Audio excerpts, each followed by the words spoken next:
Emily stood at the kitchen island, carefully chopping tomatoes for a salad. The knife blade slid across the red flesh, leaving even slices, but her thoughts were far from dinner.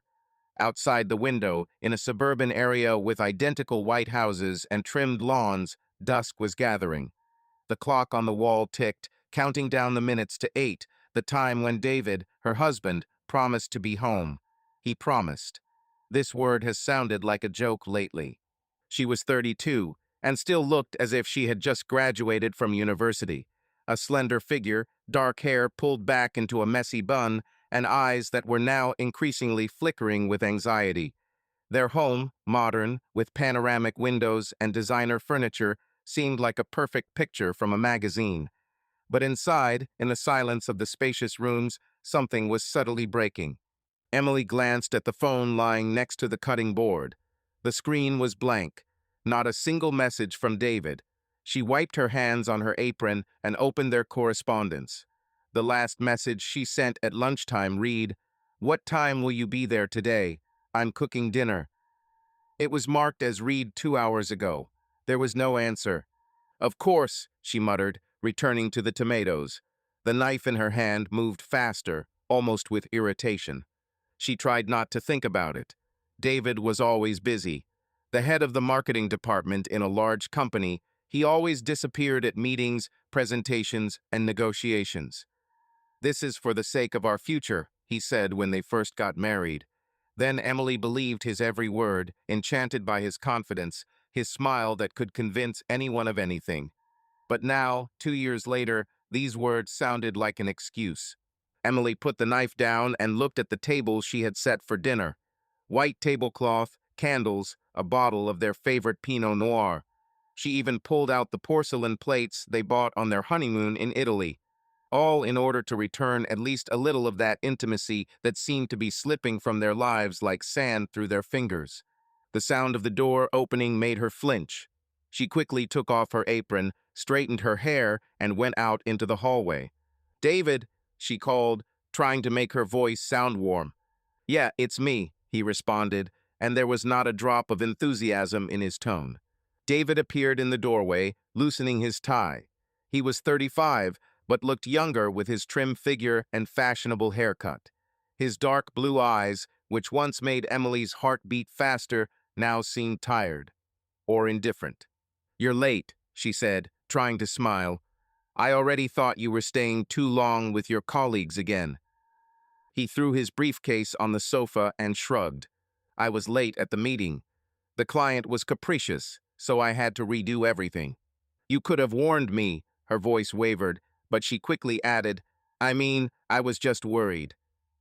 David looked at her, and for a second she thought he wanted to say something. But instead, he simply nodded. "Sorry, I was busy." He walked past her into the kitchen without even looking at the set table. "What are we having for dinner?" Emily pursed her lips, feeling irritation boiling inside her. She spent the entire day choosing a recipe, shopping for groceries, trying to make this evening special. And he didn't even notice. "Lasagna," she replied, following him. "And salad. And wine." "Cool," he said, opening the refrigerator and taking out a bottle of water. "I'm starving." She watched him drink and couldn't shake the feeling that he was somewhere else. Not here, not with her. Her gaze fell on his shirt white, perfectly ironed in the morning, but now with a barely noticeable stain on the collar. "Pomade? No, it's probably just sauce or something." She shook her head, driving away stupid thoughts. "David," she began, sitting down at the table and motioning for him to join. "Maybe we can sit without phones today. Let's just talk." He froze, holding the bottle of water, and looked at her with slight surprise. "Without phones? Are you serious? What if they write to me about work?" "One evening," she insisted, trying to keep her voice soft. "Please, I just want us to be together, just like before." David sighed, but still put the phone on the counter and sat down opposite. Emily lit the candles, and their warm light illuminated his face, making his features softer. For a moment, he again became the David with whom she fell in love, charming, with a slight mocking smile. "Well, okay," he said, raising his glass of wine. Why are we drinking? For us, she answered, looking into his eyes. For everything to be as before. He nodded, but his smile was forced. They clinked glasses and Emily took a sip, hoping the wine would drown out the anxiety that was growing in her chest. "How was your day?" she asked, serving him lasagna. As usual, he shrugged, cutting off a piece of food. "Running around, meetings, and a lot of emails. What about yours?" "I was working on a new project," she said, referring to her freelance work as a graphic designer. "And I also went to the market. I decided that fresh vegetables are better than frozen." "Well done," he said, but his gaze had already slid to the phone lying on the counter. Emily noticed this and felt a pang of irritation. "David," her voice became firmer. "Can you forget about work for at least 5 minutes?" He looked up and something flashed in them: irritation. Guilt. She couldn't make it out. I'm here," he said, leaning back in his chair. "What do you want me to do? Did I tell you how I spent all day arguing with a client about the logo color?" "I want you with me," she blurted, her voice shaking. "Not physically, but really with me. You've been a bit of a stranger lately." David frowned, and for a second there was silence in the kitchen, broken only by the ticking of the clock. "Stranger?" he asked, and there was sharpness in his tone. "Emily, I'm working like hell to make sure we have everything. This house, your design courses, our trips, all this did not fall from the sky." "I know," she lowered her eyes, feeling her resolve melting. "I just miss you. For us." He softened, but only slightly. "I miss you too," he said, but his words sounded mechanical, like a memorized phrase. "It's just a stressful time right now. It will get easier soon, I promise." Emily nodded, but deep down she knew that this promise was just another empty phrase. She watched him eat, his gaze flickering to the phone every now and then, and couldn't shake the feeling that he was slipping away, not just from this evening, but from their lives. After dinner, David volunteered to wash the dishes, but Emily saw that he was doing it automatically, thinking about something else. She went into the living room, curled up on the sofa with a glass of wine, and turned on the TV, not listening to the words of the presenter. Her thoughts revolved around one thing: something was wrong. Not just tiredness or work. Something she couldn't put her finger on. When David finally joined her, he sat down on the other end of the couch, his head glued to his phone. "Urgent?" she asked without looking at him. "Yes," he answered without looking up. "We must answer." Emily silently stared at the screen where some couple on a reality show were arguing about something stupid. Her fingers squeezed the glass tighter than necessary. She wanted to scream, ask what was happening, but instead she simply finished the wine and became. "I'll go to bed," she said, trying to keep her voice even. "Yeah, calm," he said without even looking at her. As Emily walked up the stairs to her bedroom, she felt a cold, heavy feeling growing in her chest. She lay in bed, looking at the ceiling, and thought about how long it had been since she and David had fallen asleep cuddled together. How long had it been since he looked at her as if she were the only one in the world? Somewhere in the depths of her mind, a thought arose that she had not yet dared to voice even to herself. What if he was not just tired? What if he? She closed her eyes, pushing the thought away. The morning began with the usual ritual. Emily made coffee while David, already in a suit, hurriedly got ready for work. Their kitchen, bathed in morning light, looked like the set of an ideal life: marble countertops, fresh flowers in a vase, a coffee machine humming quietly in the corner. But there was tension in the air, as thin as a spider's web, which none of them dared to break. "What time are you today?"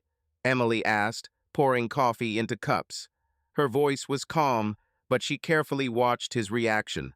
David glanced at his watch as he tied his tie. "I don't know," he answered without looking at her. "Depends on the meetings. Maybe I'll be late." Again, the word came out faster than she could stop herself. He froze and his eyebrows raised slightly. This is work. You know how it goes." "I know." She turned to the sink to hide her irritation. "It's just, you're always late lately." David sighed, and in this sigh there was more weariness than sympathy. "I'm trying, Emily. Is it true? But now is such a period. He took a cup of coffee, took a sip, and added, "Thank you for the coffee." I ran. She nodded without turning around. The door slammed, and the house fell silent. Emily stood looking at the empty cup in her hands and felt something heavy and sticky growing inside. She hated this feeling, a mixture of anxiety and powerlessness. But what she hated most was that she couldn't ignore him. Later, while cleaning the living room, she came across David's jacket carelessly thrown over the back of the sofa. She picked it up, about to hang it in the closet, but stopped. Something made her bring the cloth to her face. The smell was subtle, but alien, Swedish, floral, not at all like her own perfume. Emily frowned, trying to convince herself that it didn't mean anything. Maybe he was in the elevator with someone who wore too much perfume. Or in the office. Yes, definitely in the office. She carefully folded her jacket and put her hand in her pocket to check if there was anything forgotten there. Her fingers came across a crumpled piece of paper. Check. Emily unfolded it, and her gaze ran over the lines. La Belle Vie Restaurant, February 24th, dinner for two, $245. She froze. La Belle Vie was a trendy place in the city center, with velvet sofas and candles on the tables. She and David had never been there, it was too expensive, and he always said that such places were for showing off. But the check was dated last Friday, when David said he was late at work. Emily clenched the check in her fist, feeling her heart beat faster. She tried to remember what he said that evening. Something about an urgent deadline and a client who doesn't give me peace. She believed then, or she just didn't want to dig deeper. It doesn't mean anything, she muttered, but her voice was shaking. She threw the check on the table and walked away as if he might bite her. By noon, Emily had arranged to meet Sarah, her friend since college, at a small cafe in the city center. Sarah was the complete opposite of Emily, loud, confident, with bright red hair and a habit of saying whatever she thought.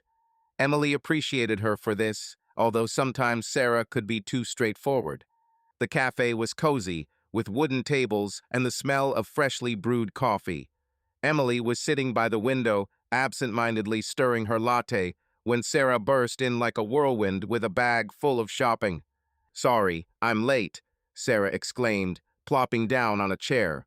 There was a real carnage at the Zara sale. "How are you alive?" Emily forced a smile. "Alive. Just tired, I guess." Sarah narrowed her eyes, studying her. "Tired? You look like you haven't slept in a week. What happened?" "Nothing," Emily shrugged, but her fingers nervously fiddled with a napkin. "There's just a lot of work, and David is always busy." Sarah snorted, taking a sip of her espresso. "David is always busy, yes. Look, I don't want to pry into my own business, but are you sure he's just working?" Emily froze, her spoon clinking against the edge of her cup. "What do you mean?" Sarah rolled her eyes as if Emily had asked a stupid question. "Well, you know, these late meetings of his. I just—" She hesitated, searching for words. "Anyway, I saw him last week. At that cafe on the corner of Madison and Fifth. He was with some woman." Emily felt the blood drain from her face. She tried to control herself, but her voice still trembled. "With a woman? What kind of woman?" "I don't know, Em," Sarah shrugged, but sympathy flashed in her eyes. "Some blonde, about 30, in a fashionable coat. They sat at a table, drinking coffee. Maybe it's a colleague, I don't know. It just looked kind of weird." "Strange?" Emily asked. Her voice became quieter. "How exactly?" Sarah sighed, clearly regretting bringing up the topic. "Well, they were laughing, and she was, like, touching his arm. But, that doesn't mean anything. I didn't follow them. Maybe it's a client." Emily nodded, but her thoughts were already racing. Blonde, coffee, hand on hand. She imagined David, his smile, the same one with which he had once captivated her. Only now this smile was for someone else. Are you okay?" Sarah leaned closer. Her voice became softer. "I didn't want to upset you. Maybe I didn't understand everything correctly." "It's okay," Emily forced herself to smile. "You're right, it's probably just a colleague. He's always meeting with clients. That's it, Sarah perked up. Don't beat yourself up. David adores you, it's obvious. Emily nodded, but Sarah's words did not reassure her. They only added fuel to the fire that was already burning in her chest. She changed the subject, asking Sarah about her shopping, but her mind was elsewhere. When they said goodbye, Sarah hugged her a little tighter than usual. "If anything happens, call me, okay?" she said. "I'm always in touch." "Of course," Emily replied, but her smile was forced. Returning home, Emily couldn't sit still. She walked around the house, rearranging things, wiping off non-existent dust, but her gaze kept returning to David's jacket, which was still lying on the sofa.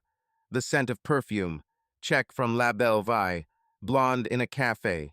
Every detail was like a piece of a puzzle that she was afraid to put together. In the end, she couldn't stand it. David left his phone on the charger in the bedroom, and although Emily had always believed that rummaging through other people's things was beneath her, she couldn't stop now. She took the phone, her fingers trembling as she entered the password, the date of their wedding. The screen lit up, and she opened the messages. Nothing unusual. Work chats, a couple of messages from friends, a meeting reminder. She was about to put the phone back, feeling stupid, when her eyes fell on the name in her contacts list, Kate's office. Emily frowned. She didn't remember David mentioning any Kate. She opened the correspondence, and her heart skipped a beat. The messages were short, but their tone was too warm for colleagues. "Kate, you were right. This place is amazing. Thanks for dinner. David, glad you liked it. Shall we repeat? Kate, only if you choose wine again." Emily stared at the screen, feeling the world around her shrink. Dinner, La Belle Vie. She checked the date, and Kate's message was sent that same Friday. Her hands trembled, and the phone almost slipped from her fingers. "No," she whispered, shaking her head. "It's not what I think." She closed the messages and put the phone back, but her heart was pounding as if she had run a marathon. Emily sank onto the bed, trying to breathe evenly. She kept telling herself that this could just be a business dinner, that Kate was just a colleague, that she was screwing herself over. But Sarah's words, the check, the smell of perfume, all this added up to a picture that she did not want to see. She spent the entire evening in a fog. When David returned home, she greeted him with a forced smile, trying not to reveal her condition. "How is the day?" he asked, taking off his coat. "Fine," she answered, without looking him in the eyes. "And yours?" As usual, he shrugged and headed into the shower. Emily looked after him, and only one question was spinning in her head. Who is Kate? She didn't know how to ask, didn't know if she wanted to know the answer. But one thing she knew for sure was that her suspicions were no longer just whispers. They became a scream she couldn't ignore.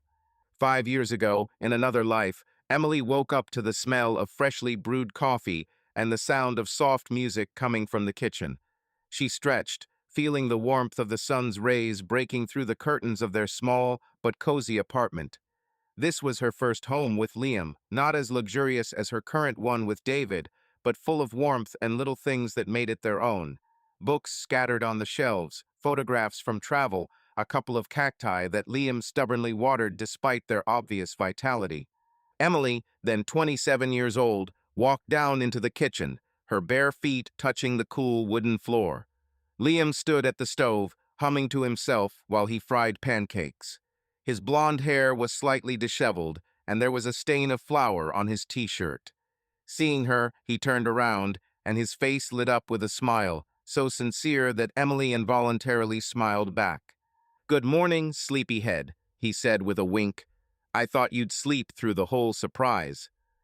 "Surprise?" Emily raised an eyebrow as she walked closer. "Liam, are you up to something again?" He laughed, and this laughter was like a warm wind light, infectious. "Well, not really again," he said, flipping the pancake with a dexterity that Emily always envied. "I just decided that Saturday should start with something special. Look." He nodded towards the table, where there were already plates of neatly cut fruit, a jug of orange juice, and a small vase of daisies, her favorite flowers. Emily shook her head, feeling a warmth spreading inside her, but along with it, a slight pang of irritation. Liam has always been like this, attentive, caring, predictable, sometimes too predictable. You are incorrigible, she said, sitting down at the table. Where do daisies come from? Now is not the season. I have my own sources, he winked, placing a plate of pancakes decorated with whipped cream and berries in front of her. Eat before it gets cold. Emily picked up her fork, but her gaze lingered on Liam. He was 30 and looked like a man who knew exactly what he wanted from life. An architect, he worked for a small firm, designing houses that, in his words, were supposed to delight people. His passion for his work was contagious, but lately Emily increasingly found herself thinking that she wanted something more, something that would make her heart beat faster. "Why are you so thoughtful?" Liam asked, sitting down opposite him with a cup of coffee. "Don't like my masterpiece." "No, everything is perfect," she smiled, cutting off a piece of pancake. I don't know. Tired, probably." He frowned and worry flashed in his gray eyes. "Tired? From work? If you need a break, let's go somewhere. Sea, mountains. Concurrent calls to the same host are not allowed. Please wait until the previous request has completed before trying again, at least for the weekend. I'll organize everything." Emily sighed, feeling her irritation growing.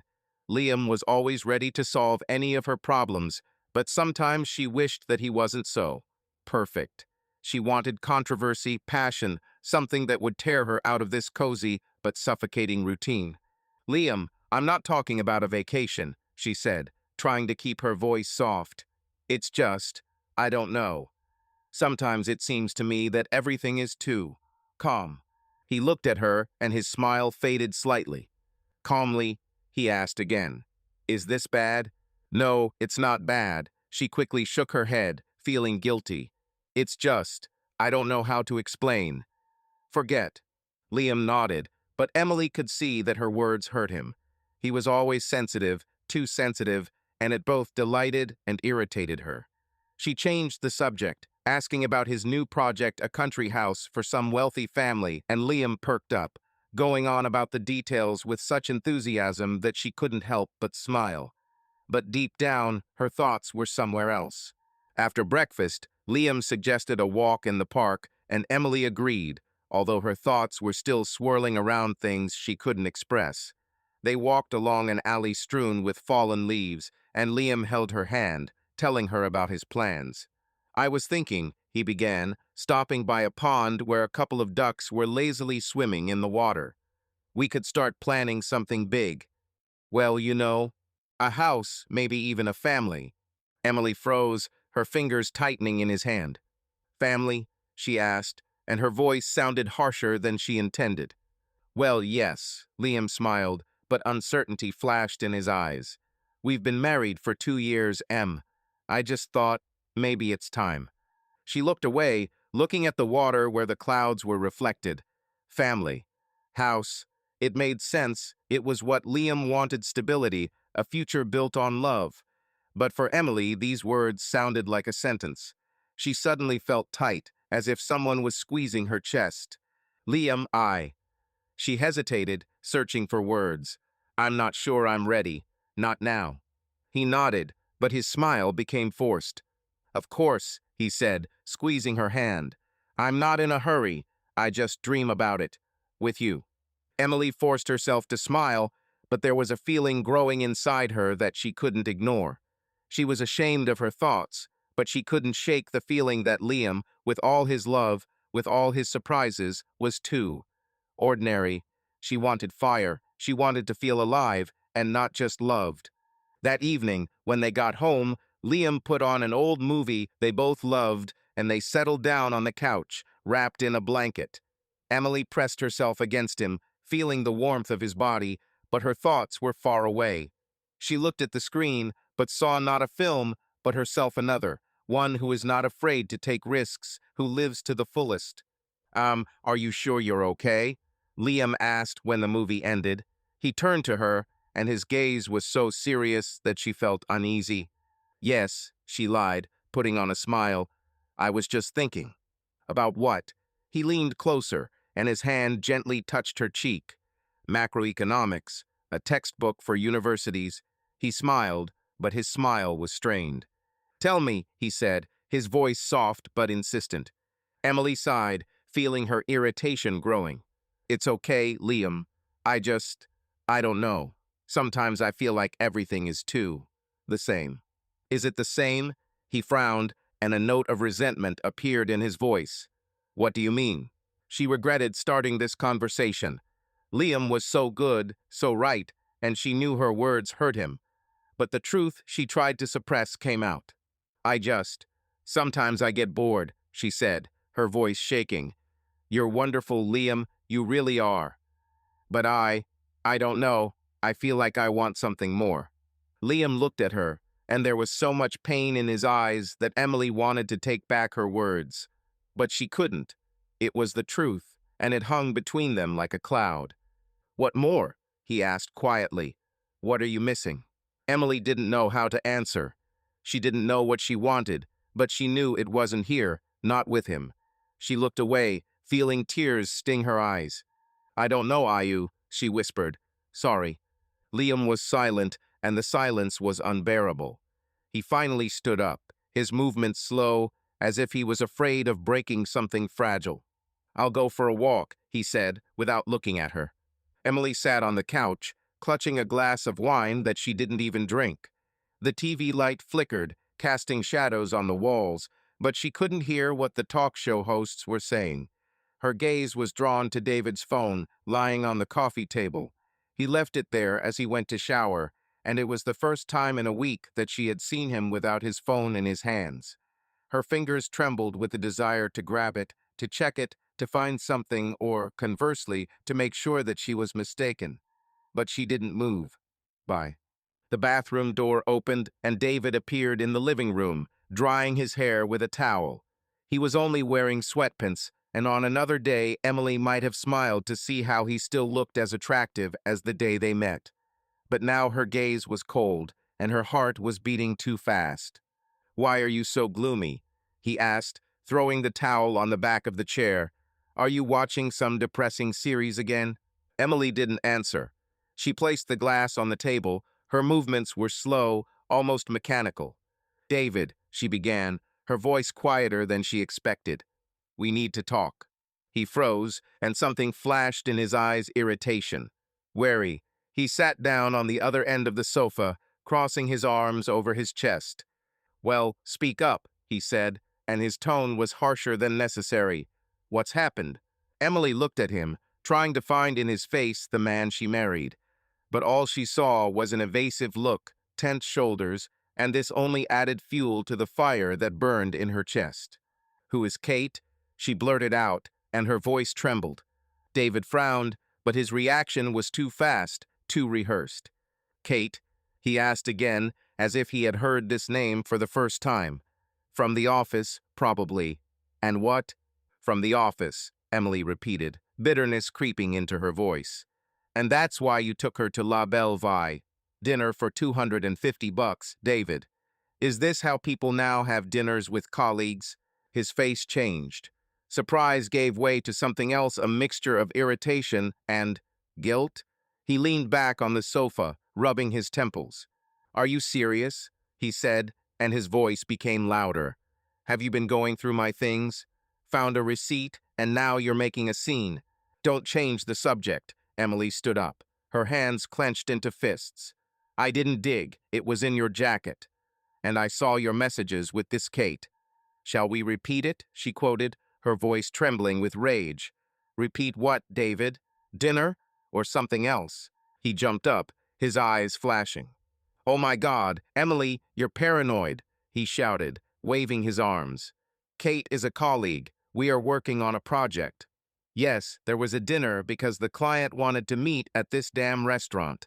And yes, I paid, because that's what's done when you want to close a deal. Are you going to sort through every one of my correspondence from now on?" Emily felt her resolve begin to crack. His words sounded logical, but something in his tone, in the way he avoided her gaze, made her doubt. "Then why didn't you tell me?" she asked. Her voice became quieter, but there was more pain in it than anger. Why did I find out about this from the check? From messages. Why are you always hiding something? I'm not hiding it, he barked, striding towards her. I just don't tell you every little thing because you turn everything into a drama. I work, Emily. I work so that we can have this home, this life. And instead of supporting me, you are interrogating me. She took a step back, feeling tears sting her eyes. His words hit like a slap in the face, but she didn't want to give up. Don't lie to me, David, she said, but her voice was shaking. I feel like something is wrong. You are not the same as before. You're somewhere else. He looked at her, and for a second she thought he wanted to say something real. But instead he shook his head and laughed. But the laugh was cold, almost evil. You know what?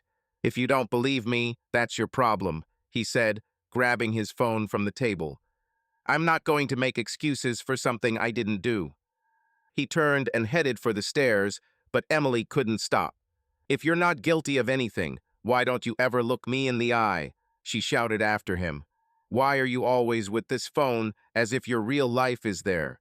David stopped, his back tense. He turned slowly, and his gaze was so cold that Emily felt a chill.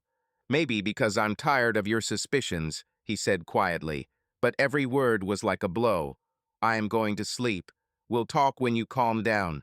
He left, leaving her in the living room where the silence was broken only by the hum of the television.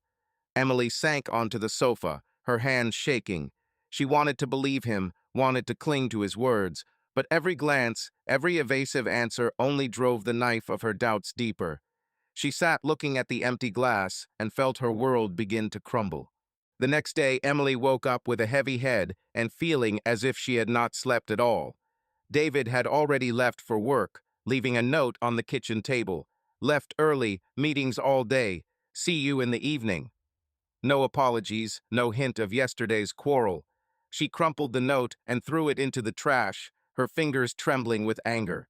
She spent the day trying to keep herself busy with work, a new logo design for a client, but her thoughts kept returning to David, to the check, to Kate, to his words that sounded so convincing but left a bitter aftertaste.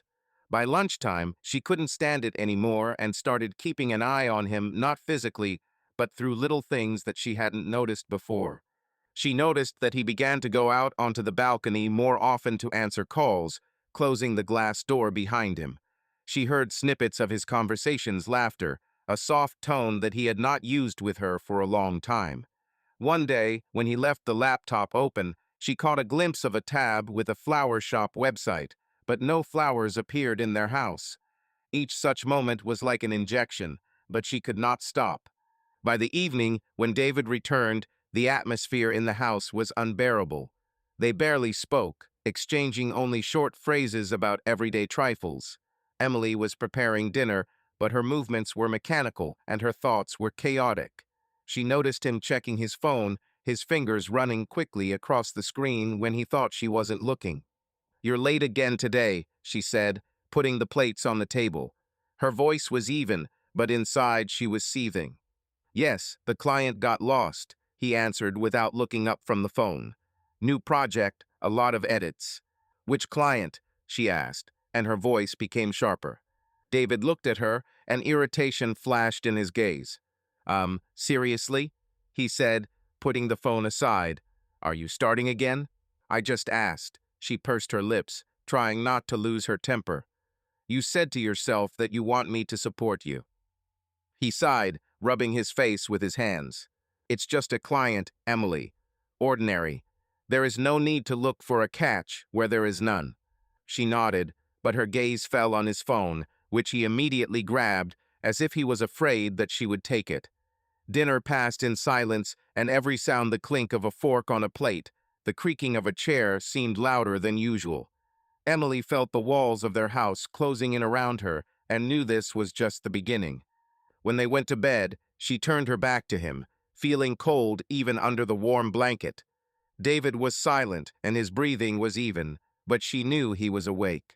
Her thoughts revolved around one thing: he was lying, and the more she thought about it, the stronger her desire to know the truth became, no matter how painful it was. 4 years ago, Emily sat at the kitchen table, clutching a mug of tea, watching Liam lay out a stack of papers on the table. Their apartment, small but warm, was flooded with the soft light of the morning sun breaking through the curtains.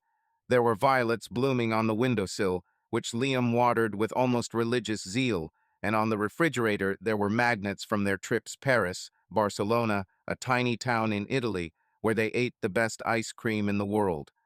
This was their life, neatly structured, like a project that Liam, an architect to the core, worked on with love. She was 28 and still searching for herself, taking on freelance graphic design projects. Liam, on the other hand, seemed like a man who knew exactly where he was going. His kindness, his calm confidence were an anchor in her life, but sometimes this anchor seemed too heavy to her. Look here, Liam said, pushing a piece of paper with printed text towards her. His gray eyes shone with enthusiasm. I found the perfect vacation spot. Imagine a small house on the shore of a lake in the mountains. Just us, silence, and stars. Emily smiled, but her smile was more polite than sincere. She looked at the leaflet, a description of a cozy chalet surrounded by pine trees, with a fireplace and a view of the snow-capped peaks. It was so Liam-esque, thoughtful, romantic, safe. Looks great, she said, sipping her tea. When do you want to go? Next month, I think. He leaned closer, his voice becoming softer. I know you're stressed with work right now. I just want us to drop everything and just be together. Just like before. His words hurt her, but not in the way he probably intended. Like before sounded like something distant, almost unattainable. She loved Liam, she really did, but lately she had increasingly caught herself thinking that his care, his perfection, were beginning to choke her. She wanted a jolt, something that would make her feel alive. Liam, you always try so hard, she said, touching his arm. Thank you. Is it true? He smiled and his hand covered her fingers. Everything for you, he said, and his voice was so sincere that Emily felt a pang of guilt for her thoughts. She looked away, looking at the violets on the windowsill. Liam had always been like this, willing to do anything for her, from little things like buying her her favorite coffee to supporting her dream of becoming a designer. When she doubted herself, he sat with her for hours, helping her sort out her portfolio, encouraging her, finding clients. He was her biggest fan, and that should make her happy. But for some reason, she felt empty instead. A week later, Emily found herself at the corporate party of her friend Sarah, who worked at an advertising agency. It was a rowdy evening in a trendy loft downtown, with neon lights, loud music, and a crowd of people dressed as if everyone was trying to prove that they were the most stylish. Emily felt a little out of place in the black dress she had chosen at the last minute, but Sarah insisted she come. Relax, Em, Sarah shouted, handing her the cocktail. You sit at home too much with that perfect husband of yours. It's time to shake things up. Emily laughed, but Sarah's words hurt her. Liam really was perfect, but for some reason this word in her head increasingly sounded like a synonym for boring. She took a sip of her cocktail, feeling the alcohol warm her throat, and scanned the crowd. People were laughing, dancing, arguing about things, and their energy was contagious. She suddenly wanted to be a part of this, and not sit at home discussing vacation plans or Liam's next project. And then she saw him. He stood at the bar, tall, with dark hair and light stubble, wearing a jacket that fit him as if it had been tailored to order. He was talking to someone, but his gaze slid across the hall and settled on her. Emily felt her cheeks heat up and quickly turned away, pretending to listen to Sarah. "Who is this?" she asked as Sarah paused to take a sip from her glass. "Who?"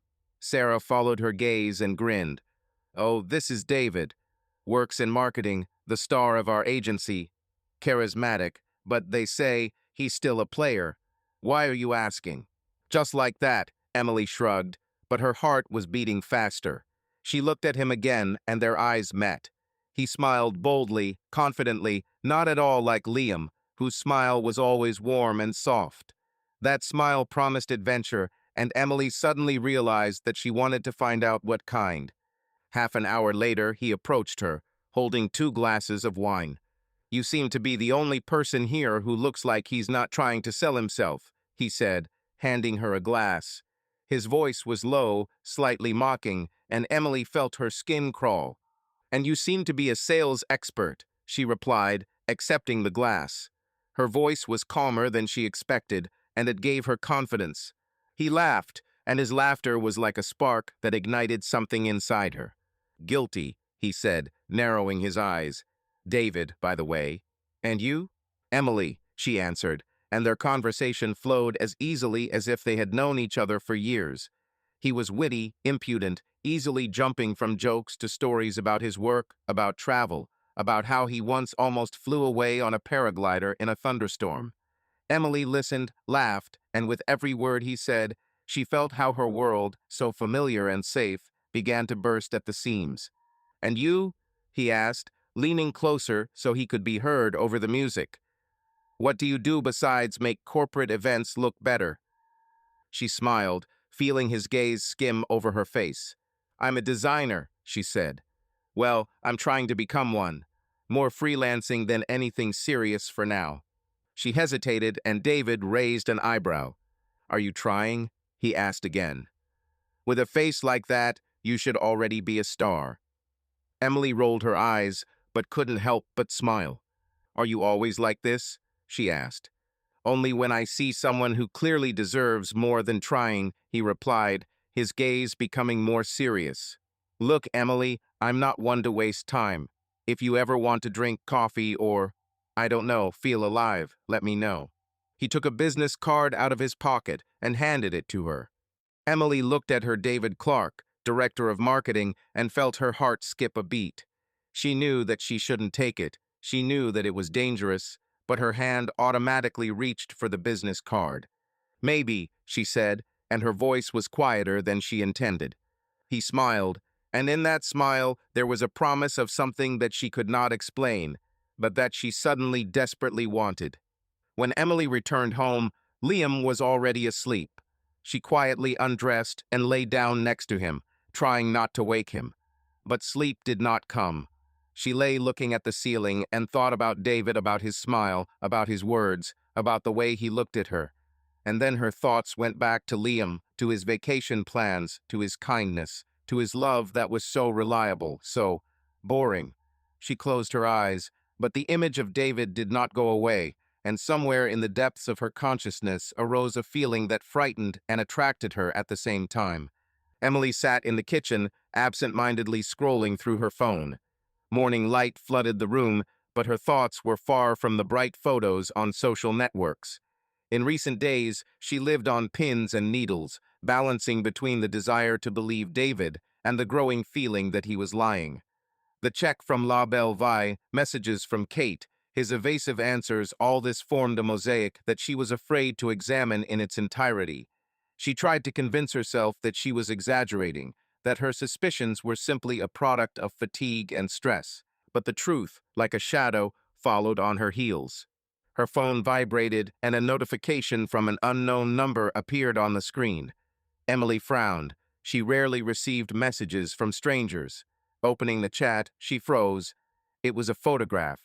David, wearing a familiar blue shirt, was sitting at a table in a restaurant, and opposite him was a woman. The blonde, in an elegant black dress, leaned so close to him that their faces were almost touching. Her hand rested on his, and his smile, the same one Emily hadn't seen in months, was warm, almost intimate. Emily felt the blood drain from her face. Her fingers trembled as she enlarged the photo. It was not La Belle Vie, but a different restaurant, with dim lights and candles on the tables. The date in the corner of the image is the day before yesterday, the day David said he would be late for an important meeting with a client. Below the photo was a short message: "It's time to open your eyes." She sat staring at the screen, and the world around her seemed to slow down. The sound of the clock ticking, the refrigerator humming, even her own breathing, everything became deafeningly loud. Her mind clung to any opportunity to explain it. Maybe it was editing, maybe it was a mistake, maybe it was just a colleague. But her heart already knew the truth, and this truth was tearing it apart from the inside. Emily didn't remember how she got up or how she grabbed her keys and bag. She didn't think about what she was doing. She just went to David's office in the city center. Her hands were gripping the steering wheel so tightly that her knuckles were white, and her thoughts were spinning in a chaotic whirlwind. She didn't know what she would say, didn't know what she wanted: an explanation, an apology, a scream. She just wanted to look him in the eyes. David's office was in a glass skyscraper, full of people in suits and businesslike smiles.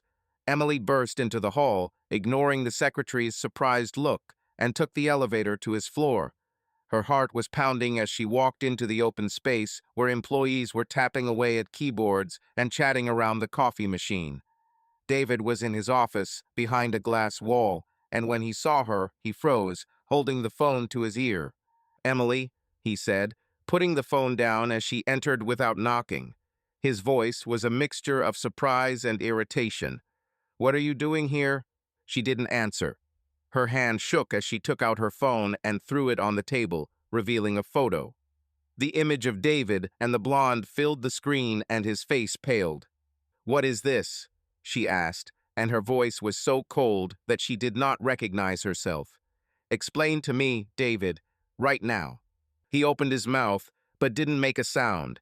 His gaze darted from the phone to her, and in that moment Emily knew he wouldn't deny. He won't be able to. Listen," he began, but she interrupted. "Don't you dare." Her voice broke into a scream. "Don't you dare tell me, listen. Who is she, David? Who is this woman you're sitting with while I'm at home waiting for you with dinner? While I believe your late meetings?"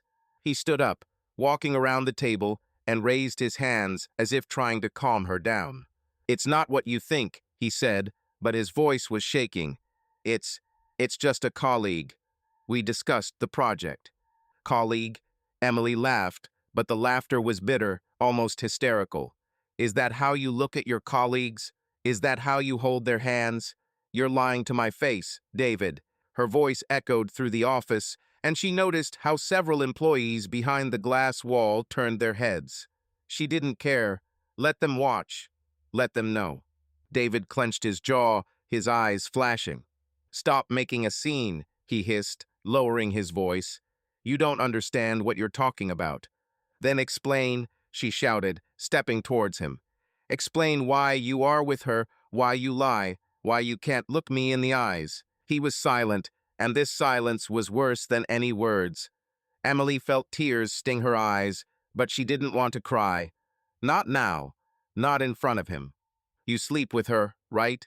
she asked, and her voice became quieter, almost a whisper. "Tell the truth, David, just once." He looked at her, and there was something new in his gaze, not anger, not guilt, but fatigue. He ran his hand through his hair and sighed. "Yes," he said finally, and the word fell between them like a stone. "Yes, Emily, I'm having an affair. This is Kate. We've been, for a couple of months now." Emily felt the ground disappear from under her feet. She expected it, knew it was true, but hearing it out loud was like a blow. Her hands shook, and she stepped back, as if his words might burn her. "A couple of months," she repeated, her voice empty. "And all this time you came home, looked me in the eyes, told me you loved me." "I didn't mean for it to happen," he said, and his voice became softer, almost pleading. "It just happened. I didn't plan it." "You didn't plan it." She laughed again, but now there was only pain in her laughter. "You ruined our lives, David, because you didn't plan." He took a step towards her, but she raised her hand to stop him. "Don't come closer," she said, her voice trembling. "How could you, after everything we—" She fell silent, unable to continue. Her thoughts were confused, and her heart was torn with pain and rage. She wanted to scream, to hit him, but instead she stood there, looking at the man she thought she knew. "Do you know what's the funniest thing?" he said suddenly, and his voice became cold, almost angry. "You stand here, accusing me like you're a saint. What about yourself?" "I heard from a cheater." Emily froze, her breathing stopping. His words hit her like a slap in the face, and she felt the blood rush to her cheeks. He knew. Of course he knew. She told him about her past with Liam, about her betrayal when they first started dating. She was honest because she wanted to start over with a clean slate. and now he was throwing it in her face like a weapon. "You!" she gasped, her voice breaking. "How dare you? Isn't that true?" He stepped closer, his eyes burning. "You ruined your first marriage, Emily. You left the guy who idolized you for what? For the thrill, and now you're surprised that life hits you back. Like it if you believe that karma always catches up with its victims. Subscribe for you, it's just one click, but for me, it's a huge support. Now let's continue. The denouement of Emily's story is ahead.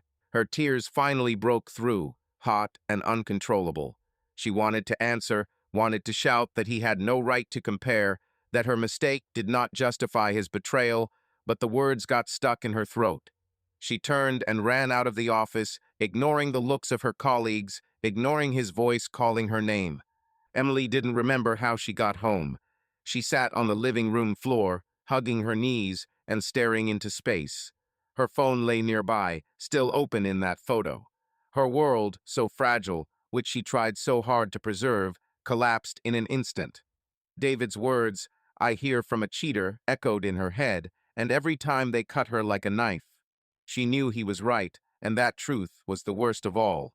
She was to blame in the past, but that didn't give him the right to destroy their present. She closed her eyes and tears began to flow down her cheeks again. Her thoughts raced between anger at David, the pain of his betrayal, and the guilt that he had so cruelly reminded her of. She didn't know what to do, didn't know how to live on. All she knew was that her life would never be the same. Emily sat on the couch, wrapped in a blanket that smelled like her favorite fabric softener. The lights in the living room were dimmed, only the TV was flickering, showing some kind of reality show where people were arguing about something pointless. She didn't listen. Her gaze was drawn to the empty glass on the coffee table, next to which stood a half-empty bottle of red wine. This was the second bottle this week, and Emily knew it wasn't good, but she didn't care. The wine drowned out the pain, at least for a while. A week has passed since the day she learned the truth about David. A week that seemed like an eternity. He did not return home after their argument in the office, sending only a short message, "I need time. We'll talk later." Emily didn't answer. She didn't know what to say, didn't know if she wanted to talk at all. His words, "I hear from a cheater," still burned her like a hot iron, and every time she closed her eyes, she saw his face, his cold, evil smile. The house, once so cozy, now seemed like a cage to her. Panoramic windows, designer furniture, paintings on the walls, all this was the decoration for a life that no longer existed. She wandered through the rooms like a ghost, avoiding the bedroom, where his shirt still lay, thrown on the chair. Her phone was silent, except for the occasional text from Sarah, which she left unanswered. She didn't want to talk. I didn't want to see sympathy in my friend's eyes. She didn't want to admit that her world had collapsed. Emily reached for the bottle and poured more wine, spilling some on the table. She didn't wipe it off. Her gaze fell on a photo frame standing on the shelf. She and David, 2 years ago, on the beach in Italy. They laughed, hugged each other, their faces glowing with sun and happiness. Emily felt tears welling up in her eyes again. She turned away, but her thoughts were already flying to another time, to another man. Liam. His face appeared in her memory as clearly as if she had seen him yesterday. His soft smile, his gray eyes that looked at her with such love that she sometimes felt unworthy. He was everything you could want. Kind, caring, willing to do anything for her. And she betrayed him. She ruined their marriage because she was bored, because she wanted thrill. And now, sitting alone with a glass of wine, she couldn't help but think that this was her punishment. David was her karma, a mirror of her own mistakes. "Why am I such an idiot?" she muttered, her voice hoarse from tears and alcohol. She covered her face with her hands, feeling her self-esteem collapse like a house of cards. She blamed herself for everything, for not noticing how David was moving away, for believing his lies, for ruining Liam's life. She was unworthy of love, unworthy of happiness. This thought was spinning in her head like a broken record, and there was no escape from it. Her phone vibrated, and Emily reluctantly glanced at the screen. Sarah. Another message. I'm worried. Please answer. I can come." Emily rolled her eyes and threw her phone on the couch. She didn't want to see Sarah, didn't want her pity. It was easier for her to drown her pain in wine than to try to explain how far she had fallen. She stood up, swaying slightly, and walked to the window. Behind the glass was their ideal suburban neighborhood: neat lawns, white fences, children on bicycles. Everything looked as if nothing had changed. But for Emily, it was all over. She pressed her forehead against the cold glass and closed her eyes, feeling tears running down her cheeks. "I'm sorry, Liam," she whispered, although she knew he wouldn't hear her. "Sorry for everything." The next day, Sarah finally arrived. Emily didn't answer the door right away, but Sarah persisted, knocking and ringing until Emily, with a heavy head and a wrinkled t-shirt, gave up. Sarah burst into the house like a hurricane, her red hair flying, and in her hands she was holding a bag of food from a Chinese restaurant. "Jesus, Em, you look like a zombie," Sarah said, putting the bag on the table. "When was the last time you ate something other than wine?" Emily shrugged, sinking onto the couch. Her hair was pulled back into a messy bun, and there were dark circles under her eyes. "I don't know," she muttered. "I don't want to eat." Sarah sighed as she sat down next to her. She looked at the bottle and empty glass, but said nothing. Instead, she opened the bag and took out a container of noodles. "Eat," she said, pushing the container into Emily's hands. "And don't argue. I won't leave until you eat." Emily looked at the noodles, but the smell alone made her stomach churn. She put the container down and shook her head. "Sarah, I can't." Her voice was quiet, almost lifeless.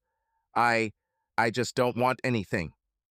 Sarah frowned, her gaze becoming more serious. Listen," she said, touching her hand. "I know that you are in hell now. David is a creep, and what he did it's terrible. But you can't just sit here and drown in this. You are stronger than you think." Emily laughed, but it was a bitter laugh. "Stronger?" she asked, her voice trembling. "Sarah, I ruined everything. Not only this marriage, but also the one before it. I betrayed Liam, the person who loved me more than anything in the world. And now David. He's right. I got what I deserved." Sarah shook her head, her eyes sparkling. "No, Em, don't you dare say that," she said firmly. "Yes, you made a mistake, but that doesn't mean you deserve it. David has no right to blame you for the past to justify his betrayal. He made a choice, and that's on him, not you." Emily was silent, her gaze glued to the floor. Sarah's words sounded logical, but they could not break through the wall of guilt and pain that she had built around herself. She felt empty, like a shell from which all life had been taken out. "I just want you to leave," she finally said, her voice barely audible. "Please, Sarah, I need to be alone." Sarah looked at her, and there was a mixture of anxiety and helplessness in her eyes. She wanted to object, but instead she simply nodded. "Okay," she said, standing up. "But I'll be back, Em, and I won't give it to you, understand?" Emily didn't answer. When the door closed behind Sarah, she reached for the bottle again. Wine was her only consolation, the only way to drown out the voice in her head that kept telling her that she had ruined everything. She poured another glass, feeling her world narrowing to this moment, to this pain from which there was no escape. She didn't know how much more she could stand. I didn't know how to get out of this darkness. All she knew was that she was alone, and maybe she should be. 3 years ago, Emily stood in front of the bathroom mirror, applying lipstick. Her reflection looked almost alien: bright eyes, a slight blush on her cheeks, a black dress that emphasized her figure. She looked alive, full of energy that she hadn't felt in months. But her heart was pounding not only from anticipation, but also from a feeling of guilt, which she carefully pushed away. She told Liam that she was going to a meeting with a client to discuss a new project. The lie fell from her lips so easily that it was frightening. The apartment was quiet. Liam had not yet returned from work. Emily glanced at the kitchen table, where he had left a note. "Bought your favorite coffee. Dinner in the fridge if you want. I love you, Elle." She pursed her lips, feeling the sting of guilt growing sharper, but then shook her head. "It's just dinner," she told herself, although she knew it wasn't. It wasn't just dinner. It was David. They met 2 weeks ago at Sarah's office party, and since then her life has turned into a kaleidoscope of emotions. David was like a storm, unpredictable, exciting, completely different from Liam's calm haven. His messages, short and sassy, made her heart beat faster. "See you on Friday? I know a place," he wrote the day before yesterday, and Emily, without hesitation, answered yes. She didn't want to think about the consequences. She wanted to feel alive. She grabbed her purse and left the apartment, trying not to look at the photo on the shelf her and Liam at their wedding, laughing, happy. Her heels clicked on the pavement as she walked to the taxi, and with each passing second the guilt receded, giving way to anticipation. The restaurant David chose was small, with dim lights and jazz playing from the speakers. He was already waiting for her at the table, wearing a dark blue jacket, with a glass of whiskey in his hand. When he saw her, he smiled the same smile that took Emily's breath away. "You look like you're ready to take on the world," he said, standing up to pull out a chair for her. Emily laughed, feeling her cheeks warm. "And you look like you've already conquered him," she replied, sitting down. Her voice was light, but inside she was on edge. It was wrong, she knew, but that's what made it so exciting. They ordered wine and food, but Emily barely touched her plate. Her attention was focused on David, the way he spoke, the way his eyes sparkled as he told stories about his work, about his travels, about how he once almost got stuck in the desert during a business trip. He was charismatic, cocky, and his every word pulled her in like a magnet. "And you?" he asked, leaning closer. "What makes Emily feel alive?" She froze, not expecting such a question. Her thoughts wandered to Liam, to his morning pancakes, to his notes, to his love that was so reliable, but so ordinary. She pushed those thoughts away and smiled. "I don't know," she said, her voice quieter than she intended. "Maybe evenings like this." David narrowed his eyes, and something dangerous flashed in his gaze. "Careful," he said, but his smile was playful. "Evenings like this can drag on." Emily felt her heart skip a beat. She knew he was right. She knew it was playing with fire, but she couldn't stop. She loved this feeling, the adrenaline, the risk, the feeling of being alive again. They talked for hours, jumping from topic to topic, and with each glass of wine, Emily forgot more and more about what was waiting for her at home. When David touched her hand, running his fingers along her wrist, she didn't move away. His touch was electric, and she felt her skin crawl. "You're not like the others," he said, his voice deeper. "You have fire, but you hide it." Emily looked into his eyes, and in that moment Liam, their apartment, their life, it all disappeared. It was just her and David, and this moment she didn't want to let go. "Maybe I was just waiting for someone to find him," she replied, her words bolder than herself.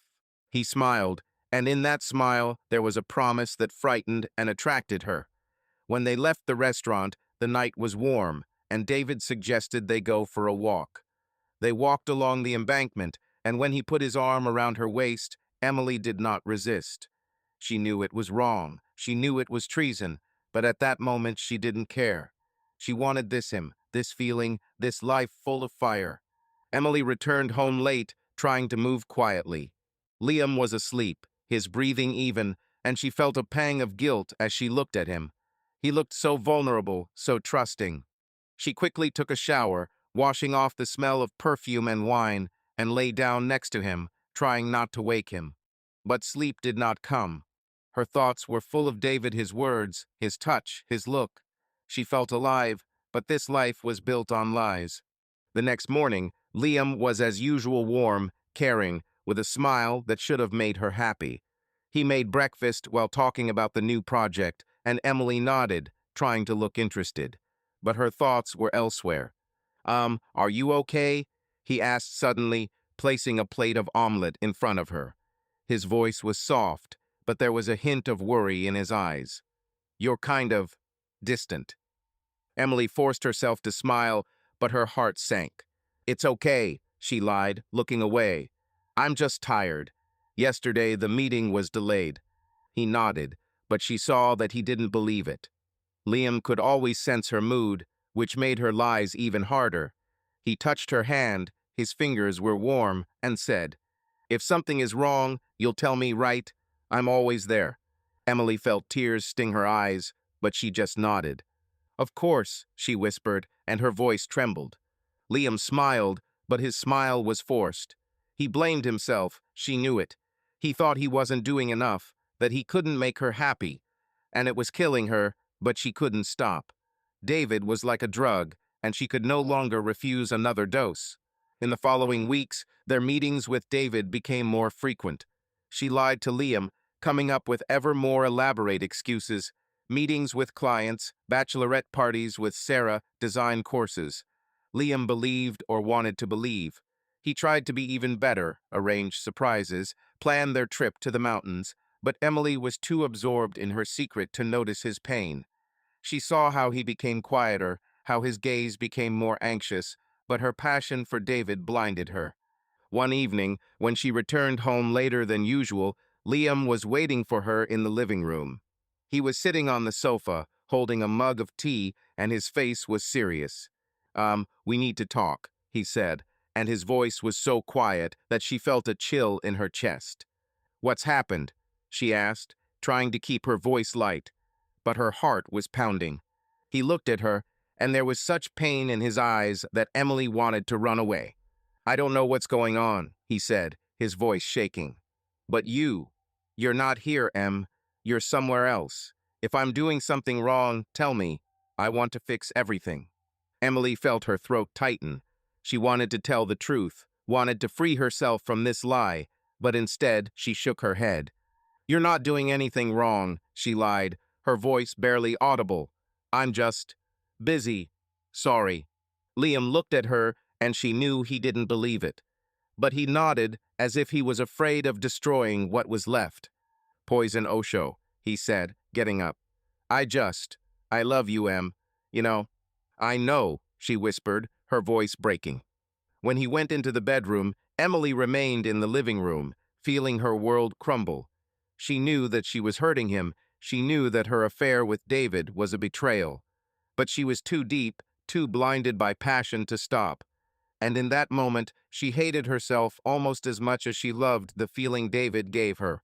Emily stood at the window of their small apartment, looking at the rain that drummed on the glass. Outside the window, the city dissolved in a gray veil, and this sound, rhythmic, inexorable, was the only thing that filled the silence. Liam was sitting on the couch, his hands on his knees and his eyes fixed on the floor. His face was tense but calm, as if he already knew that this conversation was inevitable. Emily felt his presence, his strength, but she couldn't turn around. Her heart was pounding, and there was a lump in her throat. She knew that now it would all end. She was 29, and in recent months her life had been split in two. One part with Liam, warm but suffocatingly predictable, the other with David, full of fire and forbidden desire. She made a choice, and this choice was like a knife that she held in her hands, ready to strike. She couldn't lie anymore, couldn't live in two worlds.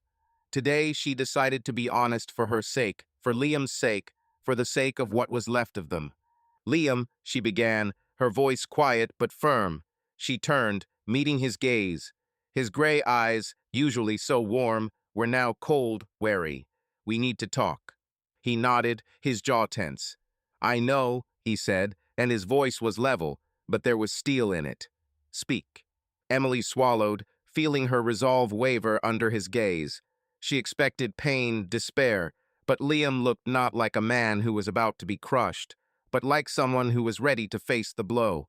This made her task even harder. "I." She hesitated, but forced herself to continue. "I met someone, Liam." "His name is David," she said quietly. "For several months already." Liam let out a short, sharp laugh, but there was no amusement in it. He leaned back on the sofa, rubbing his face with his hands, as if trying to process her words. "A few months," he repeated, his voice full of bitterness. "And all this time you slept with me, ate at my table, lied to my face." Emily felt tears burning in her eyes, but she didn't let them fall. She didn't want to look like a victim. It was her fault, and she had to bear it. "Yes," she said, her voice trembling. I didn't want it to happen like this, but I couldn't stop." Liam looked at her, and his gaze was so heavy that she felt naked, vulnerable. But there was no weakness in him, no prayer, only pain and something else, determination. "Why?" he asked, and his voice was calm, but there was a storm in it. "What did he give you that I didn't? What were you missing, Emily?" She opened her mouth, but the words stuck. She wanted to say that it was not about him, that it was her thirst for something more, but under his gaze, all excuses seemed empty. I don't know," she said finally, her voice barely audible. "I was bored, Liam. I wanted something different." He nodded as if he had expected this. His face was motionless, but a spark of anger flashed in his eyes. "Boring," he repeated, and his voice became colder. "I hope he gives you what I couldn't." Emily felt her cheeks burn with shame. "I want a divorce," she said, her voice firm despite the pain. "I can't go on like this. It's not fair to you." Liam looked at her, and for a second she thought he was going to explode. But instead he stood up, his movements slow but sure. He was taller than her, and at that moment his presence seemed overwhelming. "Me too," he said, and his voice was full of sarcasm. She was silent, feeling her world crumble. Liam took out his bag and began to pack his things quickly, methodically, as if he had already made a decision. His movements were precise, without unnecessary emotions. Emily stood looking at him and felt her heart breaking. She wanted to stop him, to tell him she was sorry, but she knew it was pointless. He was right. She ruined everything. "Where are you going?" she finally asked, her voice barely audible. "None of your business," he answered without looking at her. "I'll sort it out." He zipped up his bag, took his keys, and stood at the door. Emily looked at him, feeling her throat tighten. She wanted to say something, anything, but the words wouldn't come. "Goodbye, Emily," Liam said, and his voice was empty, as if he had already cut her out of his life. "I hope it's worth it." The door closed behind him, and the silence that followed was deafening. Emily sank to the floor, hugging her knees, and began to cry. The tears were a mixture of relief and guilt. Relief because she was free, because she could be with David, whom she considered her destiny. Guilt because she knew how much pain she had caused to a person who didn't deserve it. She sat on the floor, surrounded by their lives' photos, books, refrigerator magnets, and felt the sting of guilt grow deeper.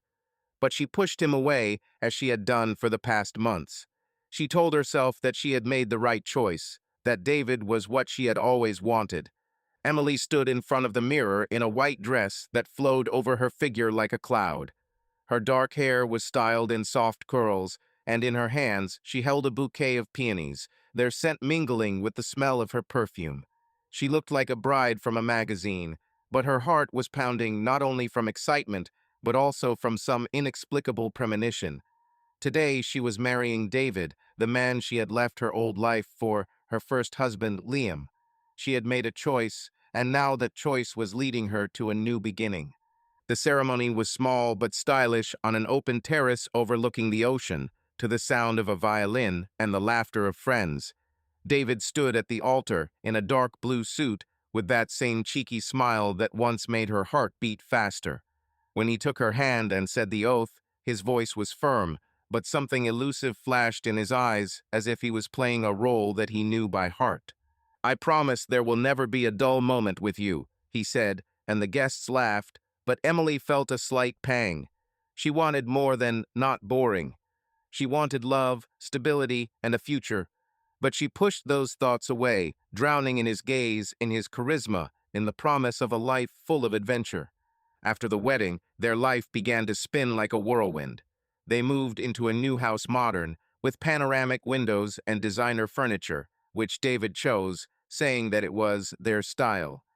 They traveled Paris, Bali, a spontaneous trip to Mexico, where they danced under the stars on the beach. David was like a spark that ignited everything around. He arranged surprises dinners in fancy restaurants, concert tickets, nights full of passion.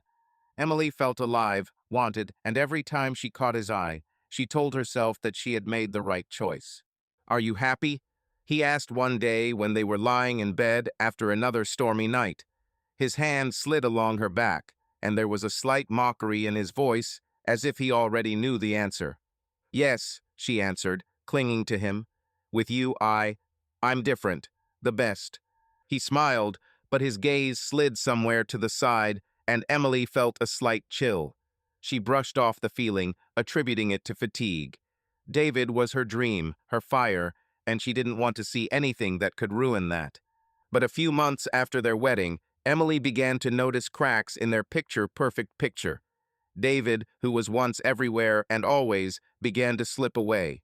He stayed late at work, citing important projects and clients who cannot be let down. He always had his phone with him, and he checked it so obsessively that Emily sometimes joked that he was married to his iPhone. But her jokes didn't make him laugh, just an irritated shrug. "It's work, Em," he said when she asked why he came home at midnight. "You know how it happens." She nodded, but her heart sank.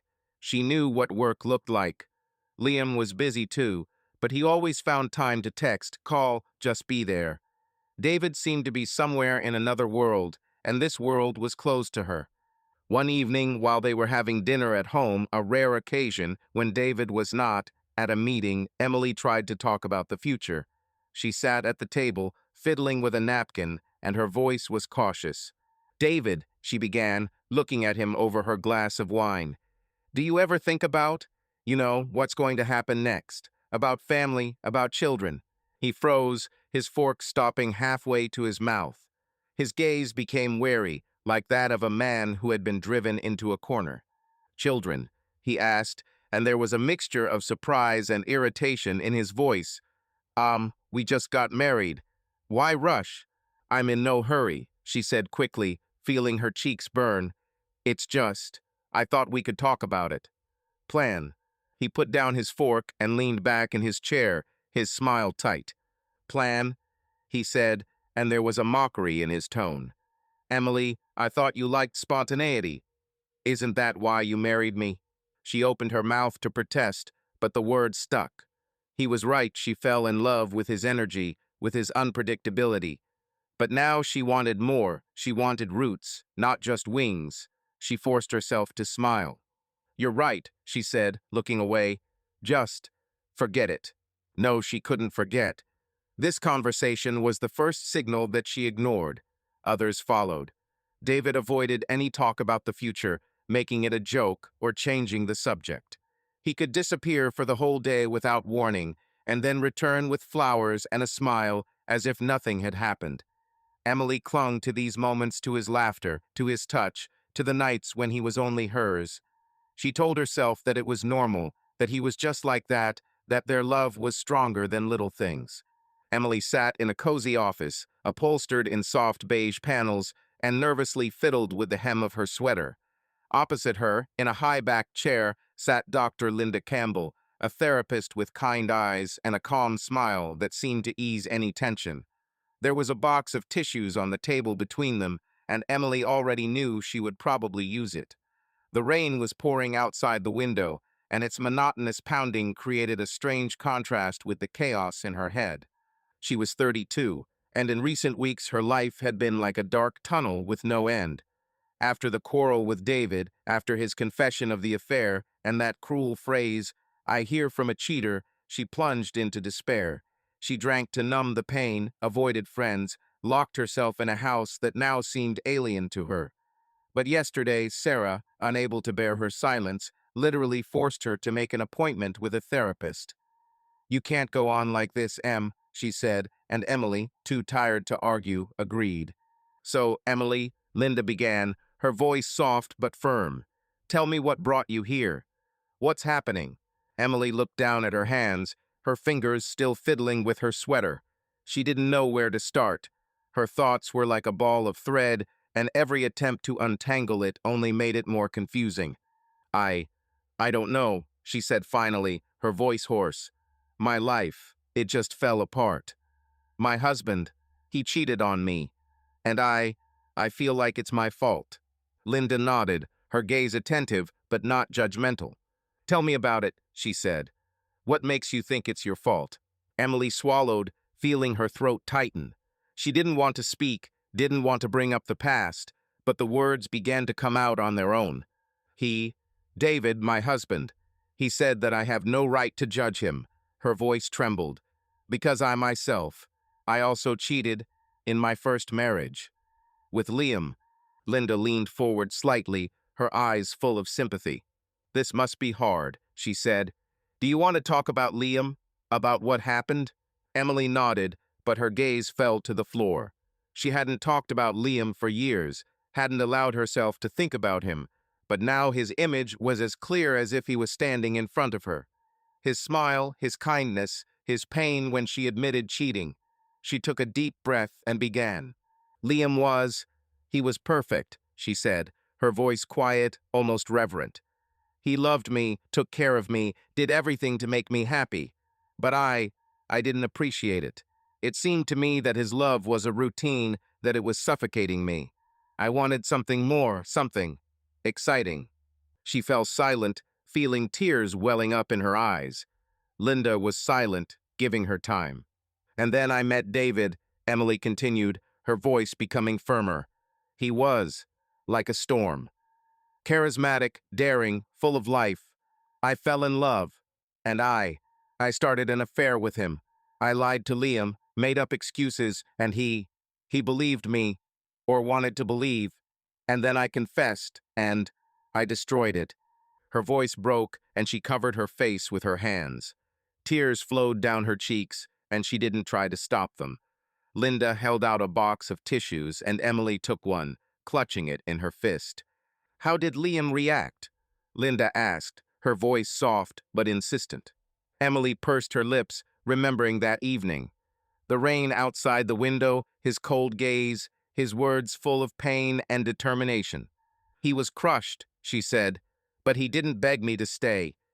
He said our marriage was over and left. He left me everything, the apartment, our life. He didn't want anything that would remind us of us. And I felt relieved. I thought that David was my destiny, that I had made the right choice. But now, she fell silent, her voice drowned in sobs. Linda waited, her gaze full of patience. Now I see how cruelly I treated him, Emily continued, wiping away her tears. I destroyed the person who loved me most. And David, he turned out to be not who I thought he was. He cheated on me, and when I found out, he threw my past in my face. And he's right. I deserve this. Linda shook her head, her gaze hardening. Emily, she said, just because you made a mistake in the past doesn't mean you deserve to be hurt now. You made a choice that hurt Liam, but that doesn't make you unworthy of happiness. Why do you judge yourself so harshly? Emily looked at her, her eyes filled with tears. Because I can't forgive myself, she whispered. I keep thinking that if I hadn't betrayed Liam, none of this would have happened. I wouldn't be here, heartbroken, with a husband who doesn't love me. It's like I'm being punished. Linda nodded, her face serious. Let's figure it out, she said. You said that you were bored with Liam, that you were looking for a thrill. But what did this mean to you? What were you really looking for? Emily frowned, her fingers tightening on the napkin. She had never asked herself this question, never dug this deep. She had always thought it was Liam, his predictability, but now, under Linda's gaze, she began to doubt it. I don't know, she said slowly. I thought I wanted adventure, passion. But maybe it wasn't about Liam. Maybe it was about me. Linda smiled slightly, her gaze encouraging. Go on, she said. What do you mean? Emily took a deep breath, her thoughts jumbled, but she tried to grasp them. I was always afraid that I wasn't enough, she said, her voice quiet, almost a whisper. Not talented enough, not interesting enough, not alive enough. Liam loved me, but I didn't believe I deserved it. And when David showed up, he made me feel different, like I could be something more. But now I understand that I was just running away from myself. From your fears, your insecurities. Her words hung in the air, and Emily felt something shift inside her. This was the first confession that she made not only to Linda, but also to herself. Her betrayal of Liam, her affair with David, it was not about them, not about love or passion. It was about her own demons that she didn't want to see. This is a big step, Emily, Linda said, her voice warm. To admit this means to begin to understand yourself. You weren't just looking for a thrill. You were looking for a way to feel whole. But the truth is that this feeling cannot come from another person. It must come from you. Emily nodded, but her eyes filled with tears again. She felt naked, vulnerable, but at the same time strangely light. For the first time in a long time, she didn't just blame herself, but tried to understand. "What should I do?" she asked, her voice filled with despair. How can I? How can I live with this? With what I did to Liam? With what David did to me?" Linda leaned closer, her gaze full of sympathy. "You start by forgiving yourself," she said. "Not because your actions had no consequences, but because you are human and people make mistakes. You can't change the past, but you can learn from it, and you can choose what your life will be like next." Emily was silent, her fingers gripping the napkin so tightly that it tore. Forgiveness, the word sounded like something unattainable, like a star she would never reach. But for the first time in weeks, she felt a spark of hope. Not big, not bright, but enough to want to try. "I don't know if I can," she said finally, her voice quiet but determined. "But I want to try." Linda smiled, and this smile was like a ray of light in her dark tunnel. "It's already begun," she said, "and we will work on it together." Emily nodded, feeling her chest become a little lighter. She knew that the road ahead would be long, that the pain and guilt would not disappear in one day. But at that moment, in this office, she took the first step, and that was enough. Emily stood in the bathroom, clutching a plastic pregnancy test in her hands. Her gaze was drawn to two clear stripes that seemed to her both real and impossible. The bathroom, with its white tiles and the smell of lavender soap, suddenly felt cramped, as if the walls were closing in around her. She placed the test on the edge of the sink and rested her hands on the countertop, feeling her knees shake. This couldn't be true. Not now. Not with David. She was 32, and her life had been in ruins in recent weeks. After she found out about David's affair, after his cruel words, after her sessions with the therapist, she tried to piece herself back together. But this news was like an explosion that destroyed everything she had begun to build. She was pregnant, from the man who betrayed her, from a man she may not have loved anymore. Emily looked at her reflection in the mirror. Her face was pale, there were dark circles under her eyes, and her hair was pulled back into a messy bun. She looked not like an expectant mother, but like a person who had lost everything. She closed her eyes, trying to breathe evenly, but her thoughts were spinning in a chaotic whirlwind. "How is this even possible?" she whispered, her voice filled with despair. She remembered the last months, the rare nights with David, their cold, almost mechanical moments of intimacy. She was so absorbed in her pain, her suspicions, that she didn't even notice the delay.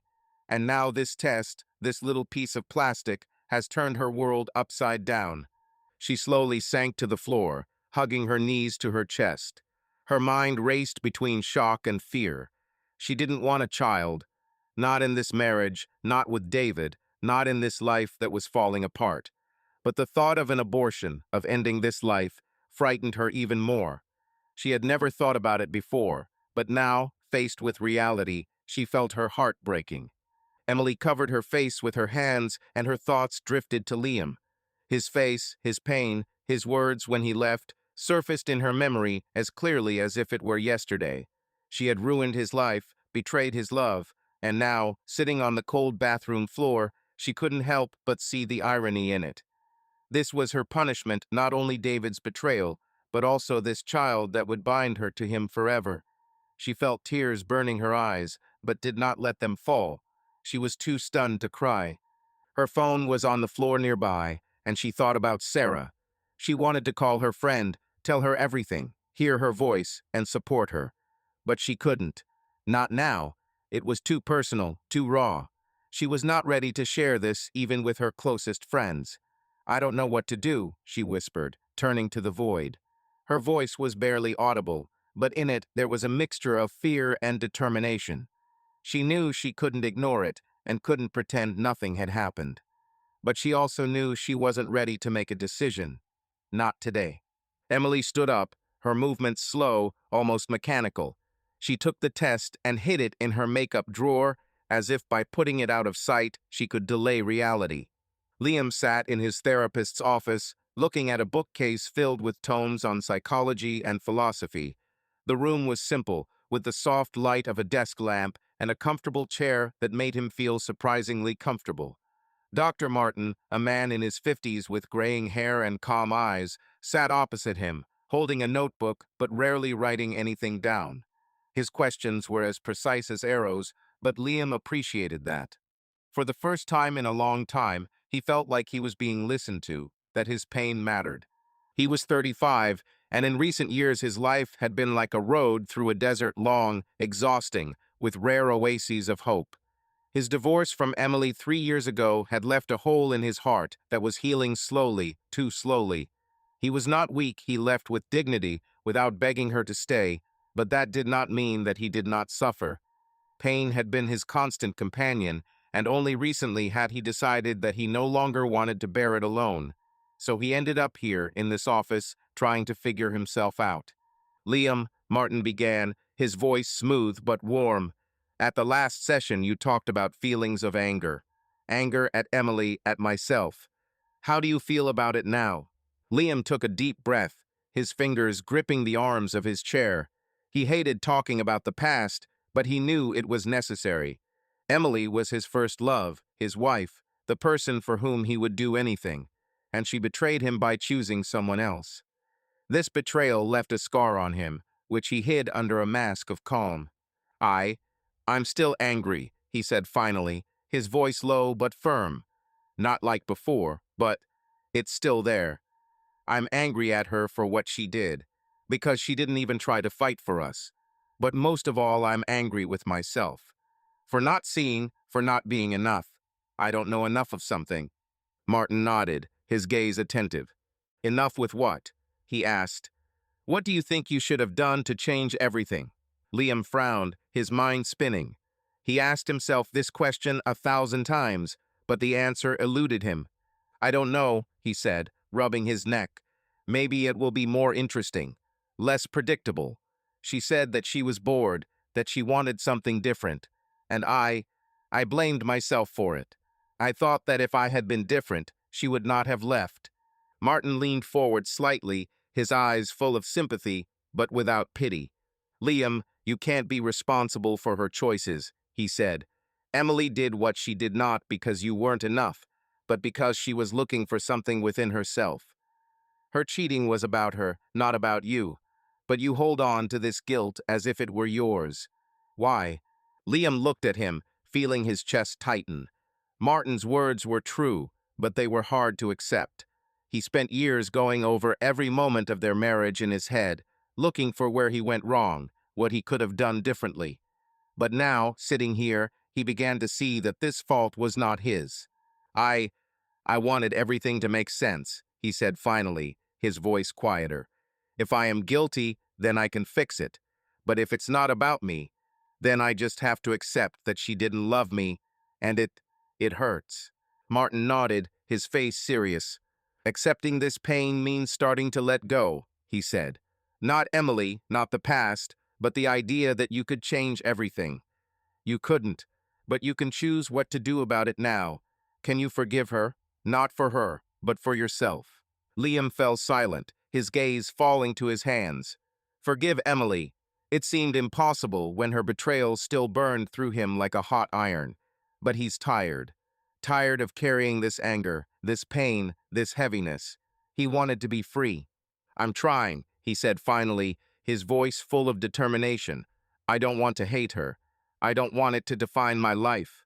I want to move on. Martin smiled, and this smile was like a ray of light. This is a big step, Liam, he said. Forgiveness is not about forgetting or justifying. It's about letting go of its power over you, and you are already on this path. Liam nodded, feeling his chest become a little lighter. He wasn't ready to completely forgive, he wasn't ready to forget, but he felt like he had started, and that was enough. After a few weeks, Liam noticed that his life began to change. He still went to Martin, still dealt with the pain, but now he was looking forward, not back. He returned to his passion, architecture, taking on a new project that made him get up in the morning with a smile. He spent time with friends he had avoided since his divorce, and even began jogging in the morning, feeling the fresh air clear his thoughts. And then Anna appeared. He met her by chance in a cafe where he went to work on drawings. She was a barista with a warm smile and brown eyes that seemed to see right through him. They started talking when she brought him coffee, and her light, sincere laughter was like a sip of water after a long drought. "Do you always work this seriously?" she asked, placing the cup in front of him. "Or is it just drawing day today?" Liam smiled, feeling at ease for the first time in a long time. "Just a drawing day," he replied. "Are you always so curious about clients?" She laughed, and her cheeks turned slightly red. "Only those who look like they could use a smile," she said with a wink. They started talking more often. Anna was not like Emily. She was open, kind, without the spark of drama that had once attracted him to Emily. She loved simple things, books, walks, long conversations over coffee, and Liam, to his surprise, discovered that he liked it. He didn't need adventure, he didn't need a storm. He needed sincerity, and Anna gave it to him in abundance. One evening, as they walked through the park, Anna took his hand, and Liam felt a warmth he hadn't felt in years. They stopped by a pond where ducks swam lazily under the light of the lanterns, and she looked at him, her eyes full of light. "Liam," she said, her voice soft but firm, "I don't know what you've been through, but I see that you are a good person. And I'm glad you're here." He looked at her, and for the first time in a long time his heart did not clench in pain. He felt hope, cautious, fragile, but real. He wasn't ready for new promises, he wasn't ready for big things, but he was ready for this moment, for this woman, for this chance. "I'm glad too," he said, and his voice was sincere. He squeezed her hand, and at that moment he felt that the past was finally starting to let go of him. Liam knew the road to healing would be long. He knew the scars from Emily would stay with him forever. But he also knew that he was stronger than he thought. And with Anna by his side, with her kindness and sincerity, he felt that he could build a new life, not the same as before, but perhaps even better. Emily sat at the kitchen table, staring at her cup of cold tea. The house was quiet, too quiet, and this silence weighed on her like a heavy burden. Outside, autumn was beginning. The leaves on the trees in their suburban neighborhood were turning yellow, and the air smelled damp. She was 32, and her life, which had once seemed so bright, was now like a broken mirror, reflecting only her mistakes. But today she felt something new, not just pain or guilt, but clarity. For the first time in months, she knew what she had to do. David returned home late, as usual. She heard the door slam and his keys jingle on the table in the hallway. He entered the kitchen, loosening his tie, and glanced at her tired, but wary. They had barely spoken since the fight in his office when he admitted to having an affair with Kate. He spent the night at home, but there was a wall between them, cold and impenetrable. Emily knew it was the end, but only now was she ready to say it out loud. "We need to talk," she said, her voice calm but firm. She looked into his eyes, and at that moment she felt stronger than ever. David sighed, rubbing his neck. He sat down opposite her, crossing his arms over his chest. "Well, speak up," he said, and his tone was a mixture of irritation and indifference. "What's this time?" Emily pressed her lips together, feeling anger welling up inside her, but she suppressed it. She didn't want to scream, didn't want to fight. She wanted freedom. "I want a divorce," she said, and her words sounded like a shot in the silence. "I can't live like this anymore, David. This is the end." He looked at her, his eyebrows raised, but there was no surprise on his face. Only fatigue, as if he had been waiting for this. "Divorce," he repeated, and his voice was empty. "Are you sure?" "Yes," she answered, without looking away. "I'm sure. We both know it doesn't work. You made your choice, and I don't want to be a part of it." David leaned back in his chair, his gaze growing colder. "My choice," he said, and there was a mockery in his tone. "And you, Emily? You're not a saint. Or have you forgotten how you destroyed your first marriage?" His words hit her like a slap in the face, but this time she didn't flinch. She was waiting for this, knowing that he would throw her past in her face again. And at that moment she realized that he was right, not that she deserved his betrayal, but that her life with him was a mirror of her own mistakes. David was her karma, a reflection of what she did to Liam.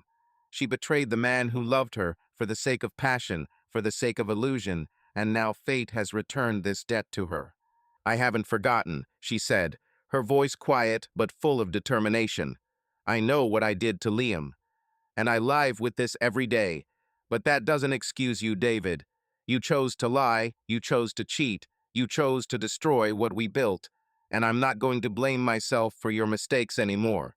He looked at her, and something flashed in his eyes, not guilt, not regret, but surprise. It was as if for the first time he saw her as she was now, not broken, not begging, but strong, ready to leave.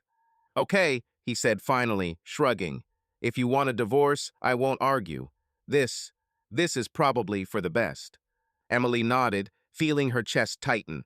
She expected resistance, a quarrel, anything, but his indifference was worse. It confirmed that their marriage had long been an empty shell. She thought about the baby she was carrying, about the test hidden in the drawer in the bathroom, but she didn't say a word. She wasn't ready to share this, not with him, not now. This child was her secret, her burden, and she didn't want David to use it against her. "I'll talk to a lawyer," she said, her voice level. "We will share everything fairly. I don't want to delay anything." David nodded, his gaze sliding to the phone lying on the table, as if he was already thinking about something else. "As you say," he said, standing up. "Tomorrow we will discuss the details." He left, and Emily was left alone, looking at her cup of tea. She expected to feel pain and tears, but instead she felt a strange relief. It was not happiness, not victory, but simply freedom, fragile, but real. She knew there would be difficult days ahead, that the divorce, the pregnancy, her past would haunt her. But at this moment she felt that she had taken the right step. She placed a hand on her stomach, barely aware of it, and her thoughts went back to Liam. His face, his pain, his departure, all this was a part of her, like a scar that would never disappear. She had betrayed him, ruined his life, and now, standing in the ruins of her second marriage, she saw her actions come back to haunt her. David was her karma, but not a punishment, but a lesson. She couldn't change the past, but she could choose what her future would be. Emily stood up, put her cup in the sink, and looked out the window. Emily sat at her desk in her bedroom, surrounded by boxes waiting to be shipped. Her home, once full of life and ambition, was now almost empty. The furniture had been sold, the paintings had been removed from the walls, and the picture windows she loved so much seemed like just glass. She was leaving for her hometown, small but cozy, where her family lived and where she hoped to start over. She was 32, and for the first time in a long time she felt not fear, but cautious hope. Her hand lay on her slightly rounded belly. Pregnancy, which at first seemed like a curse, now became her anchor. She decided to keep the child, despite the pain associated with David, despite the uncertainty of the future. This child was her responsibility, her chance to do something right. She was preparing to become a single mother, and the thought, although frightening, gave her the purpose she had been missing for so long. In front of her lay a piece of paper and a pen. Emily knew she had to do this before she left. Write a letter to Liam. She did not expect an answer, did not hope for forgiveness, but she felt that she had to close this chapter of her life. She had betrayed him, destroyed their marriage, and although she had begun to forgive herself through sessions with a therapist, she wanted him to know how sorry she was. This was not for him, but for her the last step towards letting go of the past. She took a deep breath and began to write. "Dear Liam, I don't know if you'll read this, and frankly, I'm not sure I have the right to write to you. But I'm leaving, starting a new life, and I can't do it without saying what I should have said years ago. I'm so sorry. I'm sorry for what I did to you, to us.